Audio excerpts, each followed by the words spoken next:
tics and Hello guys and welcome to my channel.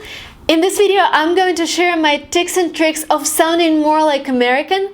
I came to the States in 2013 with a Russian/British accent and I sounded so weird and so foreign to Americans who were here, and I realized I needed to work on my accent and on my speech to be more like a natural American person. So in this video I'm going to share exactly what I've done and things that I've used. And if you're interested, please continue watching this video.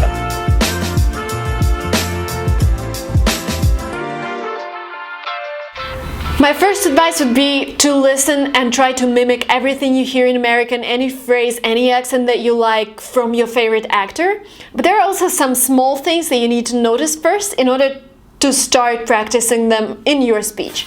The first thing that is really helpful is understanding the words that Americans using when they're thinking of something, when they're trying to find the right word for the phrase. And these words are like and oh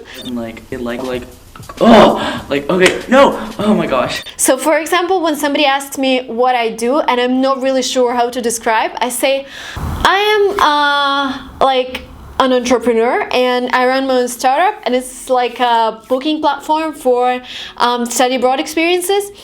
So I am using like instead of pauses to think of the next word, and I know it's really helpful because sometimes I hear people using just some random noises which make their speech so weird. So every American would use like. But also, when I first came to the English-speaking environment and I was 14 and I realized people are using like, and this was Great Britain, I started inserting like after every single word, which is not the best case. The best case is when you just keep silence, but for some little time. So for example, I am an entrepreneur and I'm running my startup, so these pauses are okay. If your level is, you see I'm using the pauses. If your level is intermediate, you can definitely use like because it's easier. Then you don't have to control your pauses as well. But when you're gradually moving to advanced and upper intermediate, start using pauses instead of those like and words. The second thing is how Americans greet each other. So at school we're taught to say good morning, good evening, good afternoon. Here you would only hear these phrases if you're entering an office or you're entering a restaurant or a shop and the person would greet you in this way, so this is pretty formal. If you're making friends with Americans and you see them for like 10th time, you're gonna say, "What's up, bro? What's going on? Oh my god." What's up, bro? What, bro? Sup, bro? Take a swing, bro. Right here, bro. Like, you're gonna be happy and you're gonna exaggerate your happiness a little because that's what America is about. I feel like exaggerating things, and you want to be like them if you want to sound more like American. So when you see your friend, you'll be like, "What's up, bro?" And if you're greeting a guy, if you're greeting a girl, you will be just like, "Oh my god, how are you doing? So good to see you." It'll be something like that. And the way to answer this is not go into details about your personal life and about things that have happened to you in the past few days. The best answer here is like, "I'm good, what about you? What have you been up to?" So just ask the same question. And there's no need to, start a 5-minute speech about what happened in your life. The third thing that Americans really like is the phrase, "Oh my god." Oh my god. Like when something amazing happens, you react in this way, "Oh my god." Oh my god.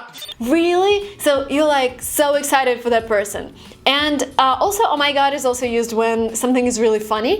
For example, I have this aunt, my cousin, who lives here in San Francisco. She moved to the States when she was 8 years old, so she's pretty fluent in English.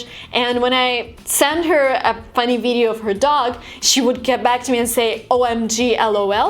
So "oh my god" laughing out loud, which means so funny. So when you're texting someone, you can also always use the contraction OMG instead of "oh my god," and you can use LOL. I think LOL is pretty common, right? I think you've heard of it. The fourth thing is another way to express your astonishment about somebody's accomplishment or next travel or whatever.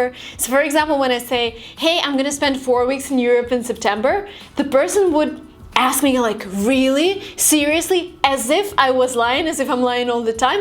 But this is what they do. They just ask you again. They want you to reconfirm that you're actually traveling to Europe. So they say, "Really?" And you would be like, "Yeah, you can imagine that? Can you imagine that 4 weeks in Italy and like traveling to Spain, blah, blah, blah." So using this really unseriously would really encourage another person to tell you more about what they're bragging about.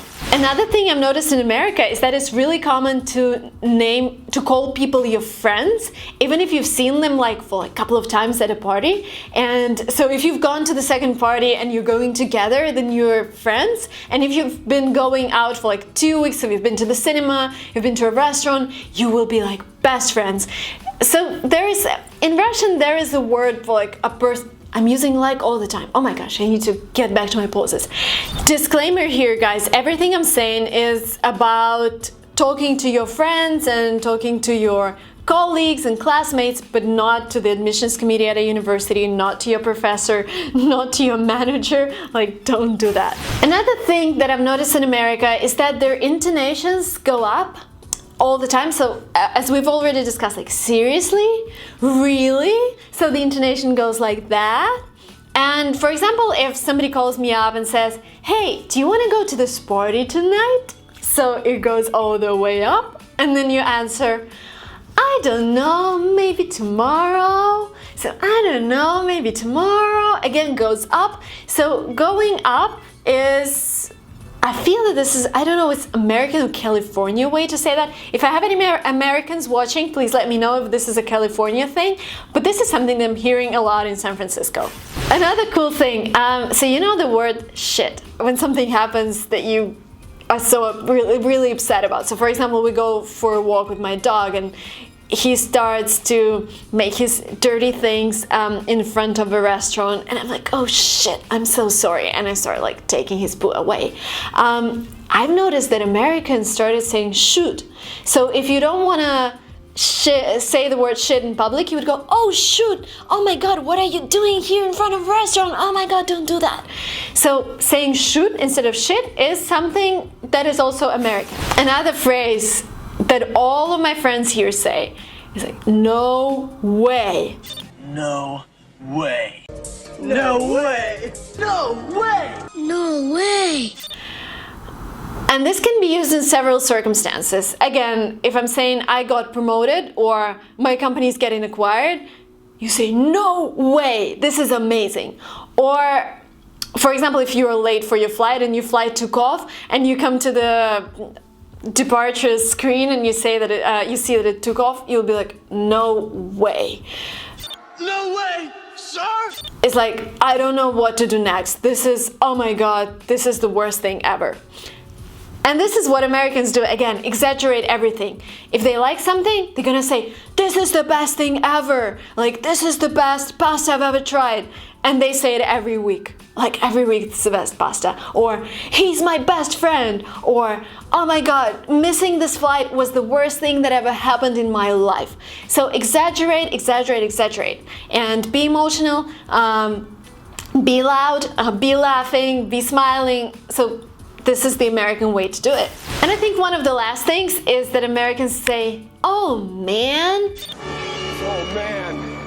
Oh god. Oh man. Oh god. Oh man. Oh god. Oh man. Oh god. Oh man. And this would be the situation when I continue walking my dog and we pass another great restaurant, really expensive, with people wearing dresses, and he starts being on a carpet at the front door.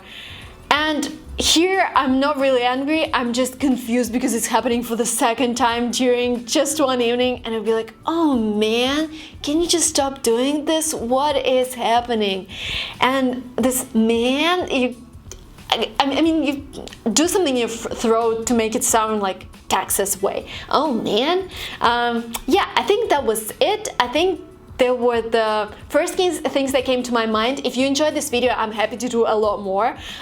Please let me know in the comments if you liked it. And guys, the best way to practice all of that is not well, talking to yourself is a great way, but also the best way is to travel to a country where the language is spoken, because when you're gonna practice this in your classroom with people who speak the same language as you, with a teacher who speaks the same language as you, then it's gonna be so weird. Like, imagine one day you come to the class, to your English language class, and you decide to speak like an American. Oh my god, they're gonna give you so funny looks. This would only get weirder if you stay in your country. And if you come to the States, it's gonna be weird just in your head, and then you would realize that people do not consider you weird. They just consider you a better English language speaker. So you can just try and be an actor, be a singer, be somebody who copies everyone. This is the only way to practice it. And you know where to book all of those experiences? languagetrip.com or startup. The link will be below. Thank you so much for watching this video. If the subscribe button after below this video is still red, oh my god, you need to click it right away.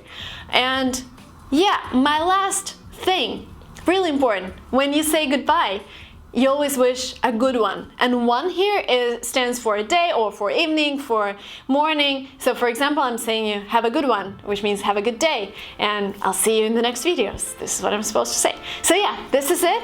I'll see you in the next videos. Have a good one.